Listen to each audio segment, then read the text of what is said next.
Hello and welcome again to another episode of One Starfish, where our mission is to help change the world one starfish or one person at a time. As always, make sure to rate, review, subscribe. I appreciate the feedback. I appreciate the guests that people recommend on the show. So keep that coming, keep sharing.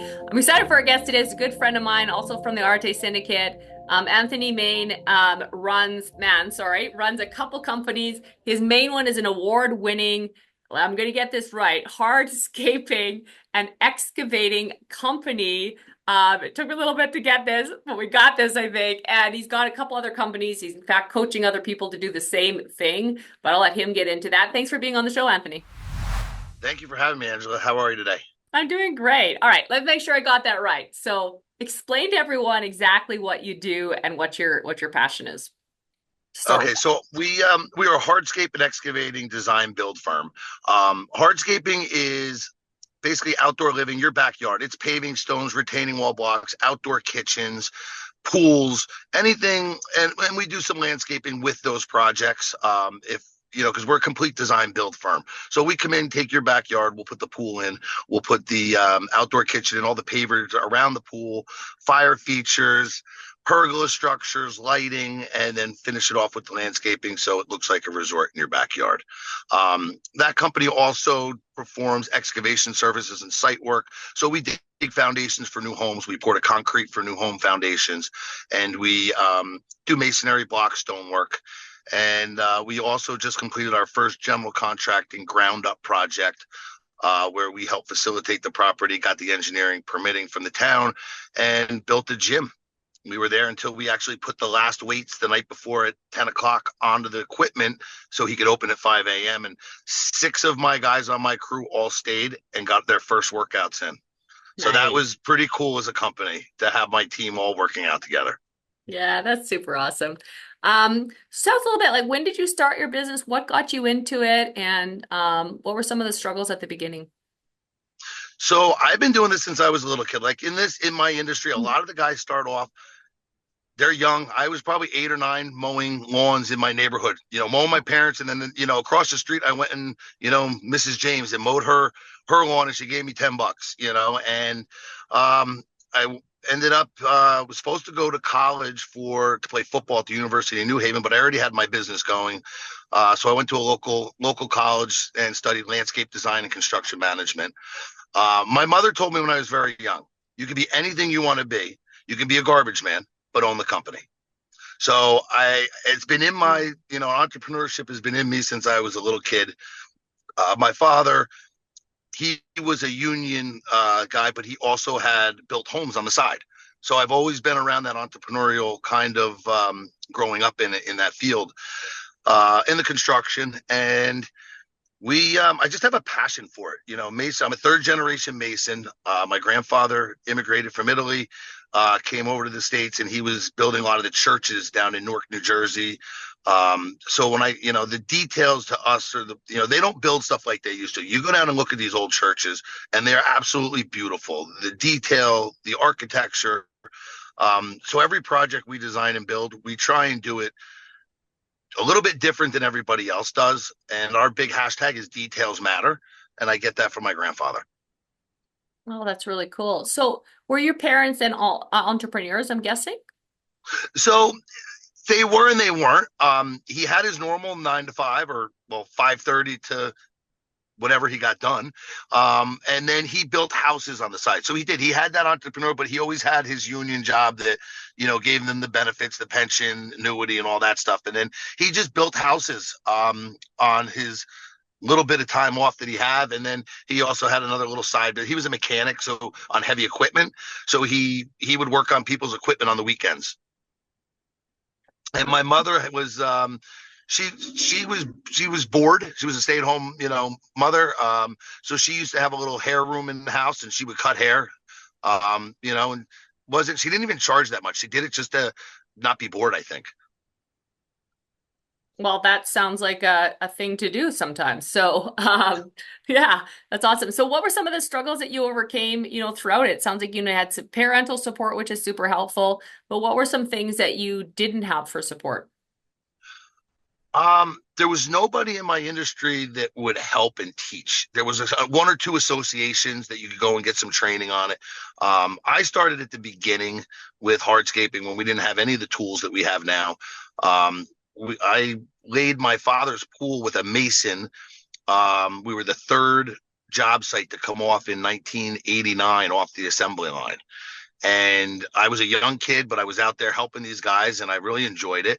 I was cutting grass on the week after school, and on the weekends, I said, you know what, I like doing this better. So we ended up getting it, but there was nobody to really teach you. We didn't have the tools that we have today, and I was just going to work, and I wasn't running a business. And that's, basically my whole life, that's what I did. It was just go out and work. I was in the field um, until one day I joined a coaching group and I was told work on the business, not in the business. And that's when I was able to start scaling my company and start building it to where it Okay, is today. that's awesome. And so, what do you see as the next 5 to 10 years, and how do you plan to get there? We have some hefty goals for the next couple of years. My son is just going to be 19. My 5-year plan is for him to take over the construction of the snow company. And I will be concentrating on the coaching and mentorship group for these young guys in the hardscape industry coming up, teaching them the right techniques, being a mentor for them, being there to help them get their jobs done, giving back to the community that I love so much. I have a real passion for the hardscape industry. We do a lot with the industry. We've worked with a lot of the kids from the CTE program. We employ some of the kids from the CTE program, the work co-op programs. And so I'm going to be doing, that's kind of my next thing, is doing the coaching and opening up some more divisions, Florida and another one here in Pennsylvania, just being on the business side of it and letting my son kind of grow into it. And I have another one that I'm looking into other ventures, but we're just not far enough along yet to talk about them. Gotcha. Not quite there yet. I love it. What are some things that you do every day? So everyone always has days that they don't feel like working. So what do you do on the days you don't feel like working? Uh, um, Tell myself I don't have a choice. Get up and do it. Those are some of the struggle days are the worst ones. And sometimes I got to start by going and just getting outside and taking a walk, or a run. Anything to get the blood moving. And, there's days when you don't want to get up, but you've got a team, that's behind you and you need to be there for the team. So if you're not there, they see that. And, when I'm there, everybody, seems to do a little bit better, and I got to be there for their families and, for them. That's awesome. So you've done 75 hard multiple times. What do you attribute, what do you think of it, and what do you attribute to it, helping you where you're at today? It's been life-changing for me. Life-changing program. I've completed it 7 times. I'm on my 8th round right now. Finished Live Hard twice, so this is my 3rd year of Live Hard. And it has given me discipline, time management. The skills that I've learned from it are incredible. The community of people, being able to pass that on to other people and watch them get better. It's a program that I will do for the rest of my life. I lost 100 pounds since the start of my journey with this. It's been a remarkable journey. It changes people's lives, and people just don't get it until they do it and finish, 1 or 2 rounds. And then every round you just try and do it a little bit better, and that makes you better. That's awesome. I love that. So, on those days that you don't want to do that, how much, I don't know how to word this. What do you think associations play in a role in success? What does what? How does I'm sorry. associations play a role in success? Um, it helps give you a roadmap, gives you support, um, networking when you're at some of the events, and I guess that's it on that one. Well, that's always a good thing. And how much does reading play a role? Like, what do you, I mean, that's part of 75 hard. What do you Huge. feel about that? I mean, we're just on a call that Ed Milet said he read 200 books last year. How do you feel that that plays a role in everything? It's opened my mind up. So I read one book from when I was a child till 5 years ago. And now I read every day and minimum to 10, but I usually do more. And it has given me a lot more knowledge to keep making growth. It gives me a sense of calmness when I'm reading because I kind of zone everything out and really concentrate on it. And just me reading some of these authors and getting their aspect and their point of view on things makes you open your eyes to what's going on in the world. I love that. What are some of your favorite books? Relentless was one of my Mm. favorite. Um, the Giuliani book was Rudy Giuliani book was one of my favorites. Let's see, uh, this the mental toughness book on mental toughness. That was a very good one. Um, I think let's see what other ones. Yeah, those are probably my favorites. I love that. Tell us a little bit about Relentless. I love that book. Tell us a little about Relentless and like what did you get out of it and like what was your favorite parts? It's been a while since I read it, but it was the determination. It was the just not letting things bother you. Being, Mm. just it was one of the first ones I actually read, and just how he speaks, and the mindset shift that you get when you read that to being great, and just putting in more and more and more work every day, like not quitting and becoming better. I think that was the one that just hit me the most, where you can do it, put your mind to it, and you can get wherever you want to go. I like that. Yeah, you can do whatever you want to do. What are some things that, people struggle with when it comes to success? You do coaching specifically into hardscaping, but I mean that's running a business. So what are some things that you think, if a listening, got a budding entrepreneur, they're listening to this, what are some traps, I guess, that people fall into and how could they prevent falling into them? Well, and a lot of the coaching I'm doing is on the installation methods and techniques. Correct. I'm still a student of leadership, culture, scaling, and all of that. Um, but so I want these younger guys that are coming up to know how to do the project right. Putting the right amount of base material on everything you build is built on a foundation. A strong foundation is going to leave you a perfect product at the end. Right. Also the material selections. There's a lot of different materials for base that we can use. We've switched over to a hybrid method. So educating a lot of guys on using clean, open graded stone instead of stone with fines in it. We're in the Northeast. We get a lot of freeze thaw cycles. And when you have the fines, it traps water. And that tends to freeze and then move things. So we build all our projects like railroad tracks are built on clean stone, where the water just passes through it, and now you don't have that freeze thaw. So educating them on that, and then the details. You know, all you're at your corners doing a 45 miter cut. Don't just slap these bricks up together. And not everybody knows how to do that. So there's ways to show them how we cut these, how we do it, how we bring them together. Your joint lines, how everything lines up straight.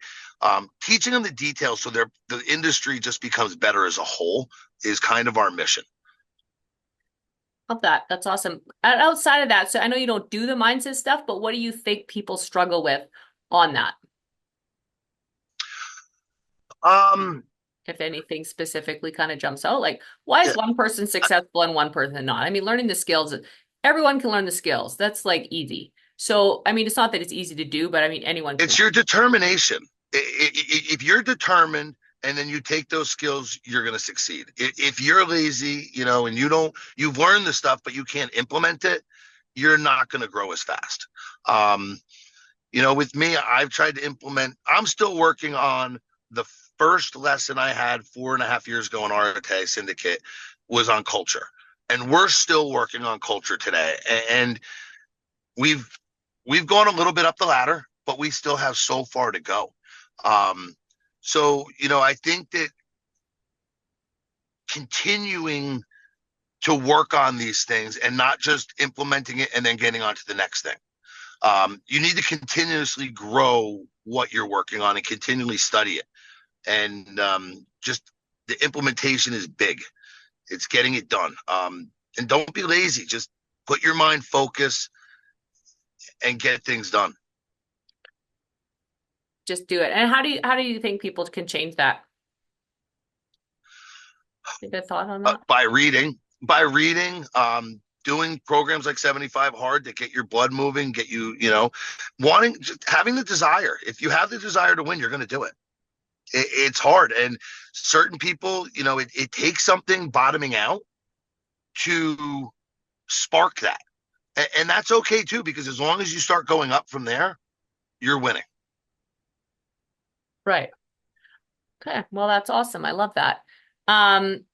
Very cool. So what are you most excited about personally in the next year?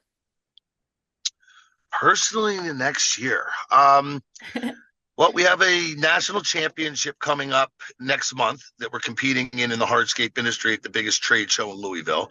So I'm excited for my team for that. My 19-year-old son, he'll be 19 when we get down there. And I have another 2 young guys that have just graduated high school on the team. So I'm not taking my A team down there. I'm taking these young guys down there because I want to see them get into the industry, start to grow their personal brands, get confidence in our industry, be on that national stage, and have fun doing it. So that's one of the biggest things currently. Second is getting my coaching group off the ground and running, and working with these kids to start changing our industry. Mm-hmm. The other one is I have a personal goal that I've been working on, and I've got within a pound of it, and then I gained a little bit back. But I'm trying. I started at over 300 pounds on my journey, wow. and I got down to 201.8, and I want to see the scale for one day hit 199. And then I want to be, right about now, I'm at 208. And I've held that. So that's one of my goals on my fitness side. And then personally, just to keep becoming a better person, and growing myself to just be that ultimate version. So how did you lose 100 pounds and what caused that? How long did it take? Well, when I started gaining the weight when I had my child, my son Anthony. So you get comfortable, you just start eating, hanging out with him, and then I met somebody who introduced me to 75 Hard, and I said, you know what, I got to give this a try. Well, then I started losing weight. So it's been about a 5 to 6 year transformation. This didn't happen overnight or in a year. This has been slow, steady progress. But I'm in the best shape of my life at 49 years old. I feel incredible. My confidence level is higher than it's ever been. I used to smoke. I don't smoke anymore. I rarely drink now because of I'm on the program. My eating has just, I don't eat the candy bars anymore. I used to drink 6 Pepsis a day. I used to go to McDonald's every day. So I cut all of that out. I started eating clean. And then I found the carnivore diet. That was amazing to me because it gave me more energy. My mind was actually more clear. And I was dropping about 2 pounds a day in about 4 weeks. It takes a couple days to get going, but then once you start, it was about 30 pounds in 4 weeks. That got me down to that 201.8. But I'd finished the diet. I'd set a date, finished the diet. And then now I just eat clean. I rarely have any cheat meals. Once in a while, a piece of pizza or an Italian dinner, because I love it. The pasta and the carbs and the sauce and the gravy. But it's that I tried to cut out of my diet, and being around different people that practice the same thing. Instead of hanging out with the guys in the garage that are drinking beer and ordering pizza and subs and all that, I've switched the circle I hang out with. And when you hang out with people who are in the gym every day or trying to get better, they're eating healthy too. So that helps. My son's also down about 80 pounds. Wow. He did his first round of 75 hard when he was 15 years old. They used to make fun of me. All him and his friends, because I'd make posts and they'd break my chops. Oh, dues paid, dues paid. And now a bunch of them are doing 75 hard. So he finished it at 15 and finished it at 17. Wow, that's so cool. What a good inspiration for the kids to follow. And I mean, anyone that's listening to this, I mean, that's a huge thing. If you got kids, they're copying you, good or bad. Yes. Whatever you're doing, they're copying you. And sometimes this is Absolutely. why I don't have kids. I feel like sometimes I'm like, well, it's a lot of responsibility because them little guys like copy everything. And It, it was that is my life. It was the best. That was my blessing, my son. It was the best thing that ever happened to me. He wasn't planned. And we were young and both working, and we said, we're going to do this. And fortunately, she was able to be a stay-at-home mom. And, he never took the school bus to school. She dropped him off every day. I've never had to discipline him. I've never raised my voice at him. Never had to ground him. He is such a good kid. I am so blessed. I count my blessings every day. He's a hard worker.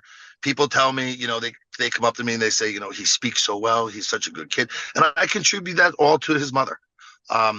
She just did an amazing job. I was able to give her the time to be there. My father didn't make all my sporting events as a kid, so I made a promise to myself never to miss one of his sporting events. So I made every one of them. And then we were having an event for Arate Syndicate, and I was going to miss an event for football. And he decided not to play football that year. And it had nothing to do with, him knowing that I didn't want to miss anything. And I was like, wow, like things happen for a reason. And then he started going to the gym, working in the business. So I'm very fortunate. I'm blessed with him. I couldn't ask for a better son, and it's changed my life. That's awesome. I love it. And you've obviously changed his life. So that's really cool. So in wrapping up, I always have three final questions. And then anything that we didn't touch on that you just think would be really impactful for our listeners. First and final question is, if someone's looking for their purpose, what's one sentence you would say that could help them find it? Find their purpose. That's a good one. Well, if you're looking for it, you know what you want, I think, or you're generally what you want. So manifest it, put the work into it, do the research, and just put one foot in front of another to get there. Find that purpose and have passion in it. Cool. What's a favorite quote and why? My father gave me one when I was very young. Control the water, you control the project. So being in construction, that quote has always stayed with me because the first thing we look at when we go on a consult is the water on the property. If you control that water, you're, through building it to final product, you're going to have a solid project. If you don't, you could build a beautiful project, beautiful patio in someone's backyard, and it rains and it gets flooded. So you need to control that. That's been instrumental in my life on all of my projects. That's good. I like that. And number 3 question is, what's one word or sentence you want on your gravestone? He was passionate. Like that. That's awesome. All right. You're running someone in a coffee shop. They listen to that. They're working like 75 hard is something maybe they'll try because I feel that's a huge part of what we talked about. What's something we didn't talk about that you think would be really impactful for our listeners? I'm not sure on that one. You got me off guard. Okay. Awesome. Nothing really on your heart right now. Not at the moment. Impactful.